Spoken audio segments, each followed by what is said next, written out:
లైఫ్లో ఫెయిల్యూర్స్ని ఎలా హ్యాండిల్ చేయాలి అంటే పేరెంట్స్ని కానీ ఫ్రెండ్స్తో కానీ ఇష్టమైన వాళ్ళ నుంచి ఎలా హ్యాండిల్ చేయాలి? Okay I'll just give an example. First of all failure అనే దానికి అర్థం ఏంటి? మీరు అనుకున్న హోప్ చేసిన, మీరు వర్క్ చేసిన టార్గెట్కి రీచ్ అవ్వకపోవడం. So that's then once you start, మీరు ఒక ఆబ్జెక్టివ్ అనేది ఒక డెస్టినేషన్ అనుకున్నారు అనుకోండి. ఇక్కడ నుంచి I want to walk till Karimnagar, that is objective.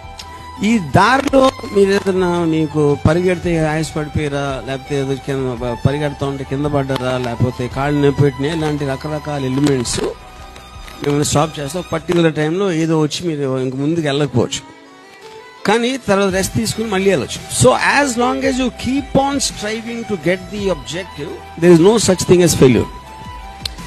ఏ రోజైతే మీరు మానేశారో ఆబ్జెక్టివ్ పర్సూ చేయడానికి, that is a failure and that is a decision you took.